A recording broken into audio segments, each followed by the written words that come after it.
Assalamualaikum warahmatullahi wabarakatuh. Hai rekan-rekan Positivity. Wah, kembali lagi. Akhirnya ya, setelah episode-episode yang lalu full sama obrolan bapak-bapak, kita akan mulai lagi di episode kali ini. Kita akan ngobrol, kita akan beri ruang, space yang luas untuk sesama perempuan, memberikan support yang pastinya wawasan dan ilmu baru.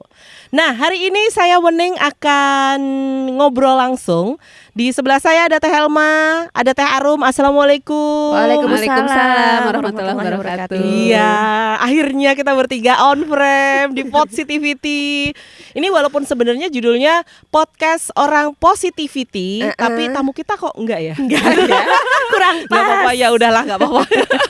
Variasi. Yang penting tuan rumahnya positivity. Betul. Dan energi positif vibes-nya tetap tertular. ada ya. Betul. Baik rekan-rekan semuanya, hari ini kita akan ngobrolin satu topik yang sebenarnya ini tuh penting, tapi kenapa ya orang tuh males gitu ngomongin ini. Nah, topik apa itu? Narasinya seperti ini. Banyak dari kita, sesama perempuan, itu punya sesuatu yang ada di dalam hati dan rasanya tuh kayak masih kosong gitu. Padahal hidup ya baik-baik saja. Mungkin kita juga punya karir yang lumayan bagus, terus anak-anak sehat, suami baik, romantis lagi, bisa diajak selfie bareng gitu ya, mau gitu. Kan gak semua orang mau. Terus tapi ternyata banyak perempuan yang masih menyimpan satu sudut dan itu terasa kosong banget di hatinya, Teh. Nah, tapi ketika perempuan itu ingin, ini apa ya sebenarnya? Apa sih yang kurang dalam hidupku? Nggak nemu, Teh. Perasaan semua baik-baik saja, tapi kok masih ada ruang kosong. Sehingga ketika seorang perempuan ingin menggali lebih dalam ruang kosong itu dianggapnya jadi nggak syukur. Kamu kok kayak cari-cari masalah sih? Hidup udah baik-baik saja, kehidupan kamu tuh didambakan loh sama semua orang. Tapi kamu kok ngomonginnya tuh ada yang masih sedih, ada yang masih kosong, masih hampa, kayak kurang optimal apa ya. Nah, ini kalau kondisi kita, hidup kita dalam taraf yang baik. Bagaimana coba kalau perempuan-perempuan di luar sana masih merasa punya banyak sekali kekurangan dalam hidupnya. Ini ruang kosongnya kan makin gede ya, memenuhi hati. Tapi ini adalah hal yang jarang sekali dibicarakan. Karena apa? Kadang-kadang kita tuh langsung melompat kepada kesimpulan. Oh, kamu sedih, oh kamu hampa, bersyukur aja, banyak loh yang lebih susah daripada kamu gitu. Sebenarnya betul, caranya betul ya dengan bersyukur. Tapi kan akarnya nggak ketemu. Nah, kita akan ngobrolin akar kehampaan yang ada di dalam hati, meskipun kita merasa sebenarnya semuanya baik-baik saja. Apa itu? Judulnya adalah ini apa ya, jenis emosi ya Teh ya namanya ya. Jenis emosi yang kalau dalam bahasa Inggris tuh mungkin lebih sering kita dengar, yaitu shame. Nah, mungkin kalau di bahasa kita ada satu titik rentan atau ada satu kekhawatiran yang kemudian menjelma menjadi itu tuh sumber kekosongan karena awalnya dari khawatir. Nah, tapi itu kalau mau diungkapkan tuh susah. Mau cerita sama siapa juga. Kalau saya cerita ya ujung-ujungnya langsung disuruh bersyukur. Padahal nggak tahu nih kenapa nih ada di sini ya. Gitu. Nah, teman-teman, rekan-rekan semuanya, hari ini kita ngobrol sama Teh Arum sama Teh Elma tentang shame atau kerentanan, kerapuhan. Nah, ini istilah bahasa Inggrisnya nanti Teh Arum aja lah. Nah, lidah saya tuh nggak biasa Teh. Jadi ini sudah terlalu banyak makan telo goreng ya. Jadi susah gitu kalau pakai bahasa Inggris. Ada vulnerability. Betul. Oke, betul. Bagus. Kemajuan. Nah, baik, kita ke Teh Arum dulu ya. Gimana? Tentang kerentanan ini Teh. Kalau menurut Teh Arum ya, apa sih yang membuat kita tuh kayak tabu gitu loh ngomongin hal kayak gini ke ruang publik dan jarang banget nemu orang yang bisa menerima? Oke. Mungkin karena tidak banyak dari masyarakat yang paham tentang emosi, jenis-jenis emosi, apa namanya, kita cuma tahu sedih, senang, jijik mungkin ya. Atau yang paling nggak 5 emosi dasar lah yang udah ada di film-film ya. Iya, senang, sedih, jijik, marah. Satu lagi Lupa lupa ya, Apa apa ya? lagi ya? Satu Takut lagi. bukan? Takut, ya, iya, takut ya, fear, takut. betul. Oh, fear. Nah, sedangkan ada minimal 84 emosi lainnya yang sudah bisa dijelaskan oleh 84? Brené Brown. Betul. Kita aja baru tahu ya. Taunya 5. Dan itu yang lainnya tuh bukan emosi dasar, yang lainnya adalah emosi campuran. Kalau misalnya dalam warna ada warna-warna dasar, warna campuran itu kan akhirnya jadi memperluas pengetahuan kita tentang warna. Makanya jadi ada warna oranye, ada warna biru, begitu ya.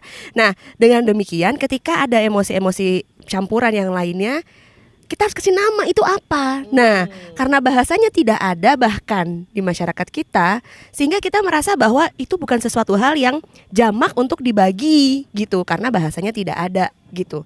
Satu sisi tadi ya tentang shame tadi itu kalau dilihat padanan kata dalam bahasa Indonesia itu nggak ada. Masih belum nemu lah sampai sekarang saya. Karena arti dari shame sebetulnya singkatnya adalah perasaan di mana kita merasa I'm not good enough. Tapi I'm not good enough itu berbeda dari perasaan bersalah. Nah, ini deket-deket nih misalnya ya. Kalau shame itu adalah I'm not good enough. Kalau perasaan bersalah atau guilt itu namanya jadi gini, saya yang salah kalau shame. Gitu. Jadi I'm bad, saya yang buruk gitu. Tapi kalau perasaan merasa bersalah yang salah itu adalah perilaku saya, bukan sayanya. Kalau shame itu adalah lebih kepada kita sering mengkritik diri kita, bahwa kita itulah yang salah, tanpa kita tahu sebenarnya apakah kritik itu pantas untuk disematkan ke kita atau enggak. Memang itu adalah sebuah hal yang objektif yang membuat kita berkembang, yang bisa membuat kita maju atau enggak gitu. Pokoknya saya menyalahkan diri saya aja gitu. Perasaan itu sering gak sih kayak perempuan merasakan seperti itu gitu? Kayaknya bahkan banyak perempuan tuh terjebak mendefinisikan dirinya berdasarkan itu ya. Iya, yang shame betul tadi. ya, Teh. Oh, oke. Itu bedanya ya Iya. dengan rasa bersalah. Kalau rasa bersalah kan perilaku. Perilakunya yang salah.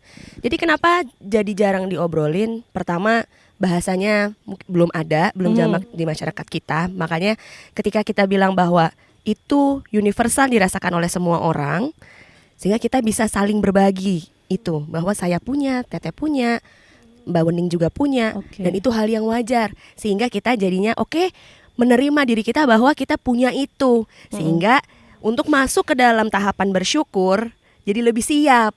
Gak ada yang dilompatin gitu di situ. Oh iya, pantesan. Banyak loh yang gini, kamu tuh harusnya bersyukur loh. Iya ya, aku harusnya bersyukur ya. Tapi kok susah ya? Itu ternyata ya lompat. Menurut karena saya ya pemaknaan tentang rasa bersyukur itu benar-benar menerima ya. Nah, di poin menerima itu kan bukan saja menerima ya bahwa ya udahlah terima aja, nggak usah tanya-tanya. Satu sisi memang kalau kita punya keimanan yang sangat kuat itu bagus banget. Tapi menuju ke sana pasti ada orang-orang yang juga orang-orang seperti saya yang keimanannya juga naik turun membutuhkan kadang-kadang kita penjelasan di tengah-tengahnya. Nah, mungkin ini jadi memperkuat kita untuk satu sisi ada penjelasan kenapa kita merasakan ini gitu, sehingga kita juga bersyukur dengan rasa ini yang Allah kasih ke kita. Ini kan pengetahuan ya, apalagi pengetahuan, maksudnya ini adalah sesuatu rasa yang bagi orang-orang empati datang terus menerus, tapi seperti tidak bisa dijawab, tapi tidak bisa dikendalikan. Ini tuh apa gitu? Oh iya betul. Bingung kan? Sedangkan rasa emosi itu kadang juga kita nggak minta ini tuh hadir. Dan itu hadir setiap saat, ada kadang-kadang di saat-saat yang trigger-trigger yang muncul. Tapi seperti kita tidak bisa mengendalikan diri kita, kan jadinya ngerasa ngerasa kita nggak punya kontrol terhadap diri kita gitu. Ada tapi susah didefinisikan, jadi susah untuk diterima gitu ya. Iya, betul. Jadinya susah untuk maju susah untuk maju, iya. Apalagi kalau datangnya bertubi-tubi Teh. Di situasi itu gitu. Nah, ini makanya alhamdulillah jadi ada yang meneliti dalam bahasa Inggris itu disebut shame, tapi dalam badan di kita nggak ada, tapi kita tahu bahwa ya saya nggak cukup pantas lah gitu. Saya nggak cukup pantas, I'm not good enough, bukan cuma saya nggak baik gitu ya, tapi saya nggak pantas mendapatkan ini gitu. Oh ternyata ada perasaan kayak gitu, namanya itu jenis emosi rekan-rekan. Wah, iya ya beneran, pantesan gitu. Hidup saya berkelimpahan kata orang, tapi kata saya belum gitu. Ternyata untuk mengenali itu sudah mengenali jenis emosi itu sudah separuh langkah yang konkret untuk menyelesaikan masalah ya Teh ya. Insya Allah. Oke, setelah kita mengenali emosi kita, oh ternyata ada saya merasa tidak cukup baik. Dan itu tuh sepele banget Teh. Saya tuh kadang-kadang masak, terus nggak doyan, gitu. Saya jadi yang apa masakan saya kurang enak ya. Waduh, kenapa anak saya lebih seneng ini ya beli mie instan ya. Waduh, kalah enak nih sama mie instan. Wah itu ya kayak begitu ya. Nah itu terasa juga tuh. Kalau berlarut-larut kan bahaya juga ya. Kalau berlarut-larut jadinya gini, wah beneran nih aku nggak bisa masak nih. Ya udah deh, nggak usah masak gitu. Wah ternyata ya. Sepele, tipis, tapi bahaya banget kalau itu tidak segera diurai. Oke, sekarang kalau kita sudah nemu sumber kerentanan kita, langkah awal apa, langkah cepat apa yang bisa kita lakukan untuk menanggulangi, biar nggak lepas kontrol Teh? Diceritakan, jangan dirahasiakan. Diceritakan pada orang yang dipercaya. Orang ini adalah orang yang empatik. Orang empatik adalah orang yang bisa hadir penuh di depan kita, mengetahui apa yang kita butuhkan secara emosi. Misalnya, ciri-ciri orang empatik itu seperti apa sih? Orang yang kalau kita ketemu rasanya pengen curhat gitu. Satu, kayak gitu ya. Di sini Jadi ada kalau silakan ngeliatin curhat, gitu. ya nggak buka praktek, tapi rasanya kok kayaknya kita pengen datang terus ke dia ya, gratis lagi biasanya orangnya ya. Jadi coba cari yang di sekitar kita, ibu-ibu yang rasanya kalau ketemu beliau tuh rasanya kayak pengen cerita gitu, mukanya kayak pengen curhat, pengen diajak curhat. Nah setelah itu biasanya orang-orang ini akan memberikan ketenangan ya, dalam artian dia mengetahui apa yang kita rasakan dan apa yang kita butuhkan. Nah kalau misalnya shame ini dirahasiakan, maka dia akan semakin membesar. Artinya ini cuman saya aja, pasti yang lain gak ngerasain, kayak gitu. Sehingga kalau dibagi, itu kita akan tahu bahwa saya juga kayak gitu. Tenang aja, nanti abis itu kita baik-baik saja kok. Dicoba deh Mbak Wening. Iya, Aku udah bener sih. beberapa kali mencobanya, terjadi memang ketika dicoba untuk dibagikan ya, setelah itu shame-nya tidak membesar. Gitu, tidak membesar artinya kita jadi lebih cepat move on, gitu, lebih cepat ya oke, masak lagi, bener kembali lagi ke dapur gitu, iya, gitu. Tapi kitanya juga udah rilis, gitu, emosinya gitu, bahwa perasaan itu ada. Jadi, tapi Baik. cepat kita menanggulanginya. Jadi namanya lebih resilient lah, cepat bangkit. Cepat bangkit ya. Iya. Oke, kuncinya adalah diceritakan.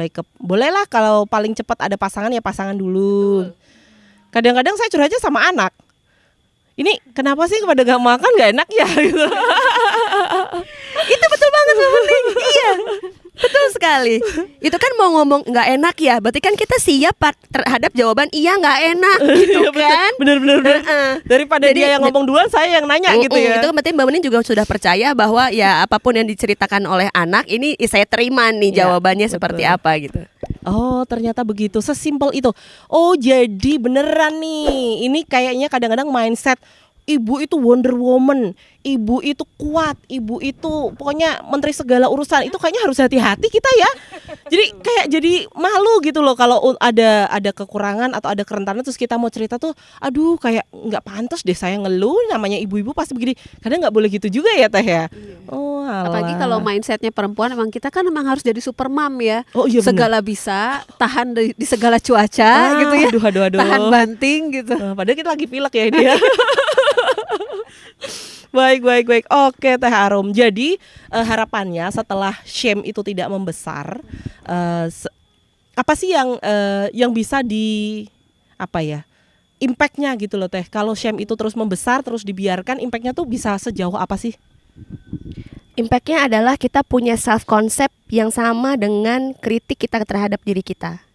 Sebuah keyakinan bahwa kita memang begitu. Padahal kita nggak itu. Oh, wah salah menilai diri sendiri Salah ya? menilai diri sendiri yang udah jadi self concept, udah jadi permanen di dalam diri kita. Kita yakini bahwa itu kita, padahal tidak. Oh iya benar Gitu. tuh. Oh saya tuh berarti ini ya nggak pinter ya, saya pemalas ya, saya nggak bisa ngurus anak-anak ya gitu-gitu ya. Pada akhirnya jadinya gimana? Jadi dalam menilai diri kita salah, pertama. Yang kedua ya kita jadi scarcity. Scarcity adalah kelangkaan ya. Jadi kita merasa jadi orang yang kurang terus, gitu. Ketika kita merasa jadi orang yang kurang terus, lalu ujungnya kemana? Kita jadi merasa tidak memiliki apa-apa, tidak merasa punya sumber daya yang cukup sehingga tidak bisa berbagi, tidak bisa bermanfaat. Oh itu halus sekali tuh Teh Arum membahasakannya. Kalau saya mah nggak syukur gitu aja. Kamu jadi nggak syukur kalau mentalnya berkelangkaan ya. Betul. Padahal mental berkelangkaan itu sebenarnya salah kita dalam menilai diri kita sendiri. Padahal kita nggak gitu, kita nilainya begitu.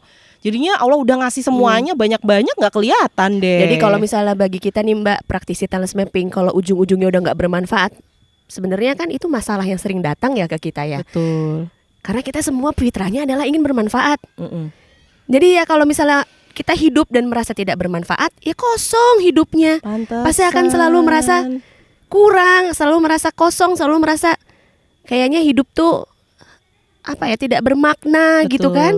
Bukan Sedih ya. hanya tidak begini-begini aja. Kayaknya hidup saya mundur deh ini gitu Iya. ya. Karena kemarin seperti yang dibahas Mbak Wening, vulnerability itu atau kerentanan itu harus kita hadapi untuk kita merasa ada kemajuan.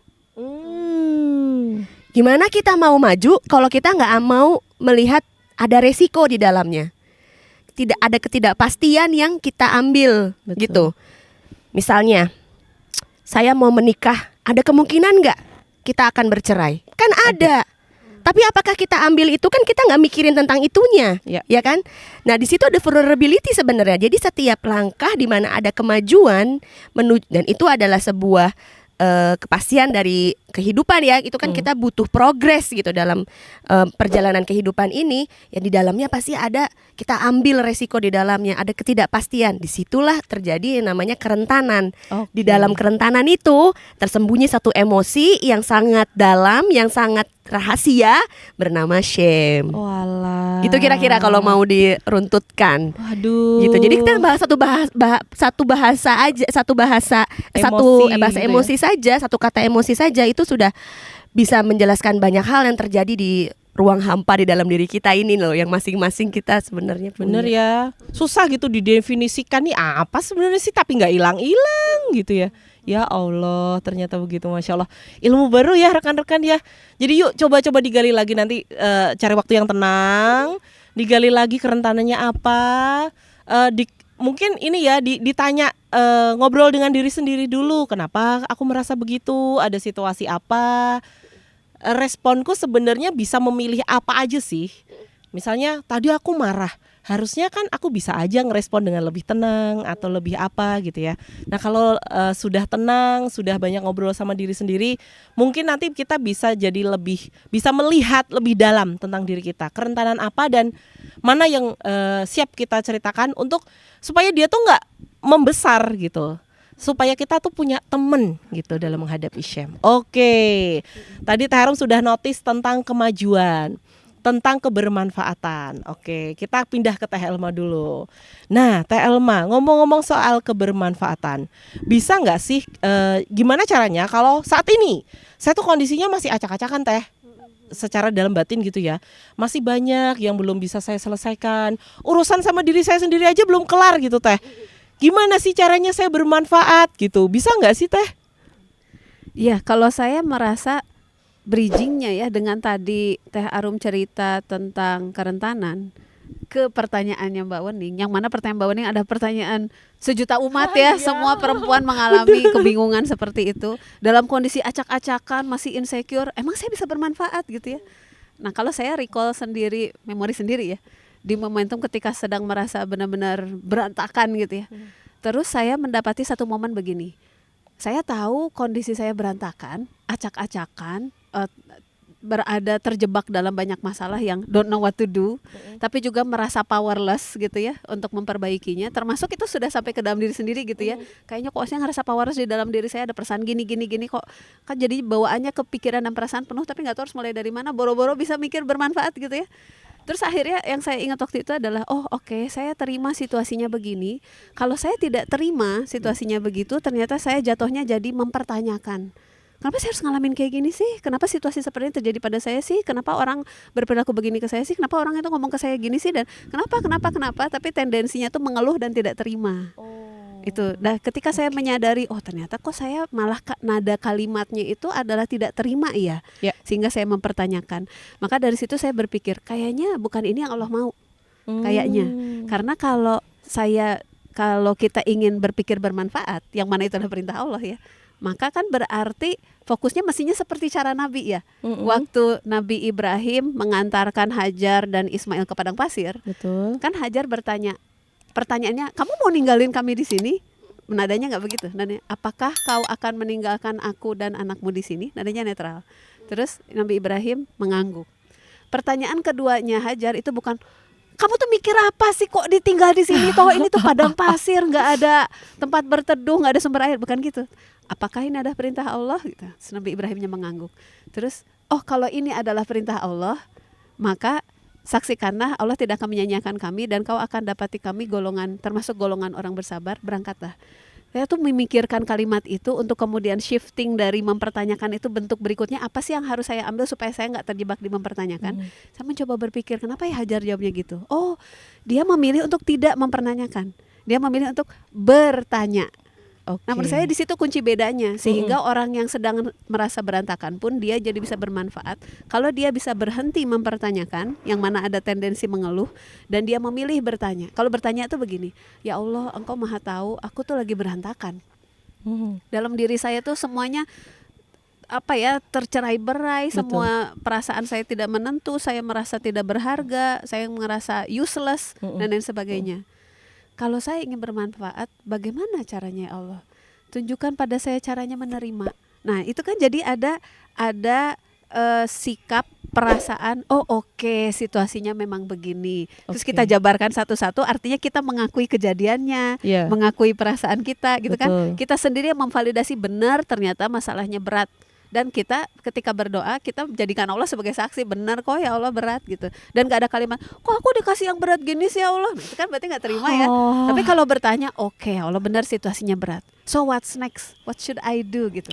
Nah saya merasa shifting ke akhirnya kita bergerak maju dan mulai bermanfaat itu ketika kita berhenti mempertanyakan dan mulai bertanya. Nah ketika kita mulai bertanya, tiba-tiba kita jadi bisa lihat ternyata saya punya sumber daya ya. Wah ternyata saya masih hidup ya. Saya masih bernapas ya.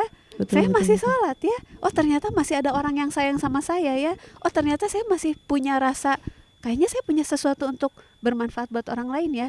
Oh artinya semua hal yang tadi membuat saya mempertanyakan, itu tuh seperti barisan perasaan insecure yang setan hadapkan pada kita untuk melihat mana kamu bisa berharga, kamu tuh begini, kamu tuh begini ya kan Allah. Mana mungkin kamu bermanfaat. Nah tiba-tiba kita jadi merasa iya betul saya memang begitu dan saya terima. Nah tuh saya jadi ingat ke kisahnya Nabi Musa. Waktu Nabi Musa diperintahkan oleh Allah menghadap Firaun. Setelah 10 tahun lebih di Yaman, ibaratnya kayak dikasih jarak dan ruang yang jauh gitu sama Firaun. Jadi tidak terpapar oleh bullyingnya, oleh semua sikap insecure yang memang di-expose ke Nabi Musa ya oleh Firaun. Terus kan ternyata perintahnya datangi Firaun.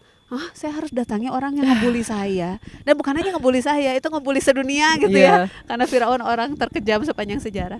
Lalu ketika Nabi Musa itu datang bertemu dengan Firaun tuh bilang gini, kamu mau ngomong gitu ke saya? Bukannya kamu dulu yang tinggal di sini? Saya tuh ngasih makan kamu, saya yang begini. Kamu kan dulu begini, kamu lemah begini kan? Bener kan?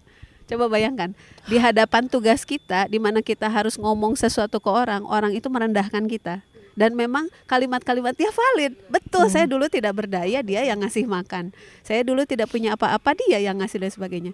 Kalau kita mau masuk dalam jebakan insecure tadi, kita akan milih, iya ya, kenapa saya ngomong kayak gitu, aduh gak sopan banget. Iya ya Mas Firaun, mohon maaf gitu ya, kan bisa gitu ya.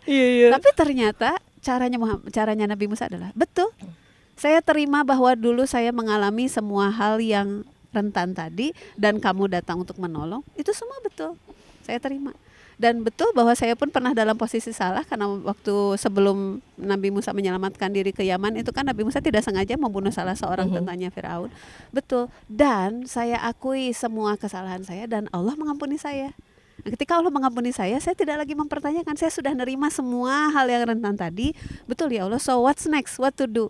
Akhirnya Nabi Musa diajari doa Robbi shrah li sadri wa yassir li amri wahlul 'uqdatam min lisani yafqahu qawli. Dari situ jadi tahu, oh saya cuma tinggal bertanya sama Allah, ya Allah ini berat, saya nggak tahu gimana cara ngomongnya. Saya tenangkan, nih saya ajarkan doanya. Masya Oh jadi Allah. ternyata kuncinya bedanya di mempertanyakan sama bertanya.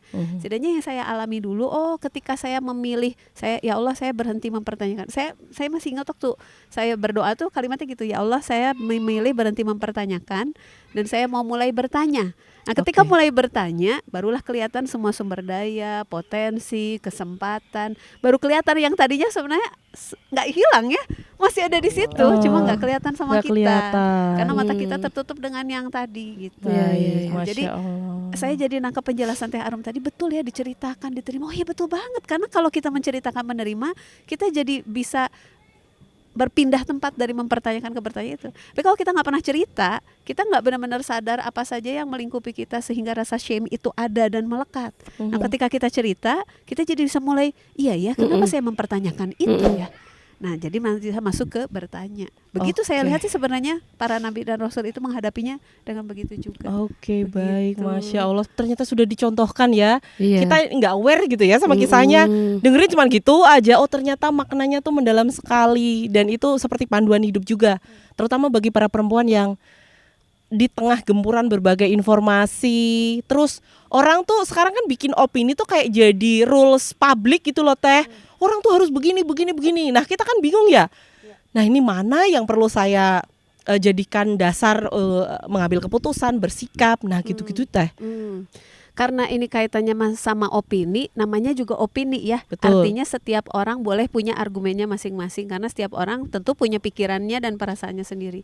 Kalau saya sering mengatakan begini, kalau kita sadar kita punya vulnerability, punya kerentanan, terus kita juga punya shame, kita harus berhati-hati memilih opini mana yang mau kita dengar. Nah, Karena sebenarnya setiap orang beropini itu pada dasarnya, kalau kita runut lagi kenapa mereka beropini, mereka hanya mengatakan apa yang ada dalam diri mereka. betul. Jadi kata-kata mereka sebenarnya bukan tentang kita, Ya. itu tentang mereka. Iya. Jadi kalau misalnya ada orang komentarin kita, terus menganggap kita tuh not good enough, sebenarnya mereka sedang bicara persepsi mereka bukan sedang bicara tentang kita. Betul. Maka kita boleh memilih untuk tidak menelan bulat-bulat apa opini orang tentang kita. Ya. Karena sebenarnya yang paling tahu diri kita kan kita ya. Jadi itu sebagai informasi kita dengarkan boleh. Tapi itu sebagai pil yang kita telan bulat-bulat dan kita anggap oh itulah diri kita dan itu mendefinisikan kita, itu akan memperbesar shame. Oh, Sudah betul, pasti. betul. Apalagi kalau kita tidak menceritakannya pada yang lain, yang mana ketika kita menceritakan ke orang lain kan kita juga jadi mengkonfirmasi ya. Ya. Dan orang lain akan orang yang tadi diceritakan sama Teh Arum itu orang yang empatik yang mau mendengarkan kita, dia yang justru bisa melihat kita, oh kayaknya saya nggak ngelihat kamu tuh gitu banget Iya. kok gitu ya. Oh iya bener. Kan kita perlu dengar kalimat seperti itu kan ya. Jadi Ya akhirnya Allah. kuncinya adalah kalau si opini-opini orang itu siapapun orangnya, orang terdekat ataupun orang yang jauh, bahkan yang netizen sosmed sekalipun ya, Ya. mereka hanya bicara tentang diri mereka, perspektif mereka tentang kehidupan, dan mereka sebenarnya bukan bicara tentang kita. Jadi kita dengar boleh, tapi jangan ditelan bulat-bulat. Gitu. Kalau dari saya tipsnya Nah. gitu. Jadi ternyata bagaimanapun situasi kita, kondisi kita saat ini, bermanfaat itu hanya tinggal mau atau tidak ya Teh ya. Betul, Caranya segera switch dari mempertanyakan, ya Allah takdir saya gini banget, menjadi bertanya, ya Allah apa yang harus saya lakukan dengan keadaan saya yang seperti ini. Betul. Wah Masya Itu Allah. aja kerasa kok emosinya beda. Betul. Emosi yang satu mempertanyakan itu menolak, Iya. sementara emosi yang terasa pada bertanya itu berserah diri. Wah, benar. Itu bedanya menyerah sama berserah Berserah. diri. Dan Oke, sebenarnya Masya kan muslimin. Betul. Muslim itu kan artinya berserah diri. Oke baik. Ini kalau nggak diburu-buru waktu sama matahari makin panas, kita lanjut kayaknya ya. Tapi sementara sesi 1 dulu deh ya. Nanti kita, Kita insya Allah- lihat, siapa tahu banyak yang respon. Oh, nanti kita, bikin bisa lihat ya. lagi Kayak nih ke relate depannya gitu ya. apa lagi Iya, nih betul. yang jadi atau mau kita dibahas. dibikin rutin ruang perempuan gitu ya, curhat-curhatan. Ini udah kayak radio aja idenya ya. banyak nih. Satu segmen tersendiri. Oh bener, baik. Ini awalan aja teman-teman. Gimana awalan tapi cukup nampol ya. Semoga ini membawa kesadaran barulah setidaknya buat kita bahwa aku punya shame, aku punya kerentanan, apa yang bisa aku lakukan dan apakah itu akan menghalangi perintah Allah dalam hadis Nabi sebaik-baik manusia adalah yang bermanfaat. Ya kalau aku masih berantakan, bisa nggak aku menjalankan perintah Allah dan hadis Nabi? Bisa, caranya seperti yang sudah disampaikan sama Teh Elma tadi. Oke, baik, kalau begitu kita tutup dulu podcast Positivity di sesi kali ini. Terima kasih Teh Arun, terima Sama-sama. kasih Teh Elma. Sama-sama. Semoga energi positifnya bisa menyebar luas ke seluruh pemirsa yang menyaksikan tayangan kita hari ini. Terima kasih, saya Wening. Selamat. Oh, kalau di sini pagi sih. Selamat melanjutkan aktivitas Anda. Assalamualaikum warahmatullahi wabarakatuh. Waalaikumsalam warahmatullahi wabarakatuh.